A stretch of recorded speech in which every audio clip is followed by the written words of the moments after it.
तो भाई रिसेंटली सोनी ने भी अपना प्लेस्टेशन 5 जो है रिवील कर दिया है। कौन कौन से वेरिएंट्स आने वाले हैं, डिज़ाइन कैसा है, कौन कौन से एक्सक्लूसिव टाइटल्स लॉन्च होने वाले हैं, लेकिन प्राइस के बारे में अभी तक कोई कंफर्मेशन नहीं दी थी। पूरा जो इवेंट है वो मैंने कवर किया था, मतलब एक वीडियो बना दी थी 9-10 मिनट की, आपको प्रॉपर हिंदी में समझा दिया था क्या क्या गेम्स लॉन्च करी है और साथ ही साथ क्या क्या मॉडल है। लेकिन उसमें कुछ बातों के बारे में हमने जो है डिटेल में बात नहीं करी थी, जैसे कि आपको इंडिया में खरीदना चाहिए नहीं खरीदना चाहिए, या फिर दो वेरियंट निकाले हैं, एक है डिजिटल वाला और एक जिसमें आपको ब्लू रे प्लेयर मिलेगा। तो पूरी इस वीडियो में बात करेंगे कि इंडिया में इसका प्राइस क्या रहने वाला है दोनों ही वेरिएंट्स का, प्लस आपको ये लेना चाहिए इसी साल लेना चाहिए या वेट करना चाहिए, और अगर इसी साल लेना चाहिए तो कौन सा वाला मॉडल लेना चाहिए, डिजिटल वाला या फिर डिस्क वाला। तो पूरी बात करेंगे भाई, बट उससे पहले वीडियो का लाइक एम रखते हैं 25,000 लाइक्स का। लास्ट वीडियो में तो भाई मैंने 30,000 लाइक्स बोले थे और 55,000 लाइक्स हो गए हैं। इस वीडियो में भी आप लोग करवाई दोगे मुझे पता है। लेकिन प्लेस्टेशन 5 के बारे में बात करने से पहले भाई एक अलग ही कंसोल के बारे में आपको बता दूं। सबसे पहले एक्सबॉक्स ने अपना नेक्स्ट जेन कंसोल जो है रिवील करा,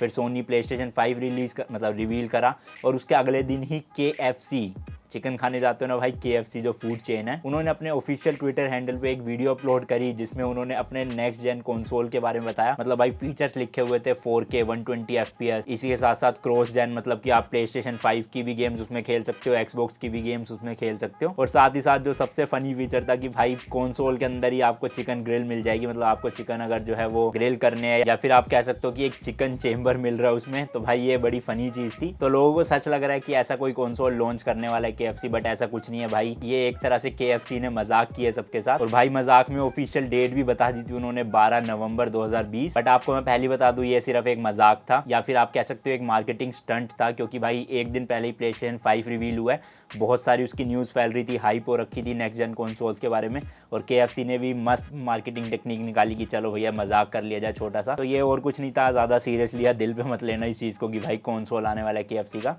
अपना ज़्यादा तो प्लेस्टेशन 5 ही लेने वाले लोग, कुछ गिने चुने एक्सबॉक्स भी ले लेंगे। आप हो अगर एक्सबॉक्स वालों में से तो नीचे बता देना, मैं तो न्यू भाई। बट अब अपने मेन टॉपिक पे बात करते हैं जो कि है प्लेस्टेशन 5 के बारे में। सबसे पहले मैं बता दूं प्लेस्टेशन 5 के अभी दो जो है वेरिएंट जो रिवील करे गए हैं, एक है डिजिटल वेरिएंट, एक है पूरा ब्लू रे वाला। तो जो डिजिटल है ना उसमें आपको डिस्क लगाने की जो है फैसिलिटी नहीं मिलेगी, आपको सिर्फ गेम्स जो है स्टोर से ऑनलाइन खरीदनी पड़ेगी और ऑनलाइन ही डाउनलोड करके उनको खेलना पड़ेगा। जबकि दूसरा जो वेरिएंट है उसमें आपको एक ब्लू रे प्लेयर मिलेगा जिसमें आप डिस्क जो है वो लगा के गेम्स खेल सकते हो, जैसे अपना प्लेस्टेशन 4 है, प्लेस्टेशन 4 प्रो है उसी तरह का, और साथ ही साथ उसमें डिजिटल गेम्स तो चलेगी जैसे हम खेलते आए अभी तक। अब सबसे पहले बात करें प्राइस की, भाई ऑफिशियली कोई अनाउंसमेंट नहीं हुई है प्राइस को लेकर, बट मेरे हिसाब से कुछ 60-70 हज़ार का आएगा प्लेस्टेशन 5, और अगर 50 तक में आता है या 50 से नीचे आता है तो भाई बिल्कुल किलर डील है, मैं तो लेने ही वाला हूँ। मतलब अगर 50 में भी मिल जाए तो 60-70 का आता है, बट हाँ उम्मीद है 60-70 की, बाकी देखते हैं क्या पता सोनी बिल्कुल सरप्राइज कर दे लास्ट में। तो अगर मान लो जो ब्लू रे प्लेयर वाला कंसोल है वो 70 हज़ार का आता है, मैं एग्जैक्ट नहीं बता रहा, मैं अंदाजा दे रहा हूँ आपको, मान लो 70 का आता है, तो हो सकता है 5 से 10 हज़ार रुपये सस्ता मिले आपको ब्लू रे डिजिटल वाला वेरिएंट। तो 70 का वो है तो ये 65 या 60 का मिल सकता है, इतना ही फर्क मिलेगा। बट नुकसान मैं बताता हूँ, पर्सनली मैं बताऊँ तो मैं भाई ब्लू रे प्लेयर वाला ही लूँगा, आपको डिजिटल वाला नहीं खरीदना चाहिए, खास करके अगर आप इंडिया में रहते हो और 2020, 21, 22, 23 की बात करूँ तो। इसके पीछे कुछ रीजन है। सबसे पहला रीजन है भाई इंटरनेट। डिजिटल अगर आप कोई भी गेम खरीदते हो तो भाई उसका लगा लो आराम से, जो साइज होगा वो 80-90 या फिर 100 GB तक तो होगा ही होगा। तो एक तो आपको हाई स्पीड इंटरनेट चाहिए, चाहे आप इंडिया के किसी भी कोने में रहते हो। अब आपको देखना है कि इंटरनेट की फैसिलिटी अच्छी है या नहीं है। जो जियो वाले हैं भाई, वो जियो वाले तो 100 GB करने में तो 100 दिन निकाल देंगे डाउनलोड में, तो उनके लिए तो भाई बेकार है डिजिटल वाला। ऑब्वियसली मेरे पास वाईफाई लगा हुआ है, high speed wifi, unlimited app जितना मर्जी डाउनलोड करूँ, तो मेरे लिए फिर भी वो जो है बेनिफिशियल हो सकता है थोड़ा बहुत, लेकिन फिर भी मैं नहीं लूँगा। क्यों नहीं लूँगा मैं वो आगे वाले पॉइंट्स में बताऊँगा आपको। तो ये हो गई भाई इंटरनेट की बात। अब आप में से काफ़ी लोग कहेंगे कि भैया हम तो जब फिजिकल डिस्क खरीदते हैं तब भी इंटरनेट से कुछ ना कुछ डाउनलोड करना पड़ता है। तो यार देखो, डाउनलोड तो आपको उस केस में भी करना पड़ेगा, बट उसमें यह है कि आपको पूरी 100 GB की गेम डाउनलोड नहीं करनी पड़ती है, जितना GB अपडेट है बस वही करना पड़ता है। और कुछ गेम्स तो बिना डाउनलोड मतलब बिना अपडेट करे भी चल जाती है। तो ये तो चीज़ है ही है कि भाई डिजिटल लो चाहे फिजिकल डिस्क लो, गेम्स तो डाउनलोड करनी पड़ेगी, बट डिजिटल में पूरी करनी पड़ेगी, फिजिकल में आपको 10-20 GB 15 GB करना पड़ेगा ज़्यादा से ज़्यादा। दूसरा चीज़ आता है भाई गेम्स की प्राइस को लेकर। अभी जितनी भी डिजिटल गेम्स जो ऑनलाइन बिकती है, सेल को हटा के कह रहा हूँ मैं, वो सब भाई लगभग MRP के रेट्स पे बिकती है। अगर 4000 MRP है तो भाई 4000 की मिल रही होगी आपको ऑनलाइन स्टोर पर, पर। सेल में अलग बात है भाई, मिल जाती है सस्ती, बट जो फिजिकल डिस्क होती है उसमें ऐसा नहीं है। अलग अलग शॉपकीपर्स आपको 10 से 15% का जो है डिस्काउंट दे देते हैं एक गेम पर। मान लो 4000 की कोई गेम है जिसकी MRP 4000 है, उसमें आपको 10 से 15% जो है डिस्काउंट मिल जाता है, यानी कि आपको 3400 से कुछ 3600 की पड़ जाती है।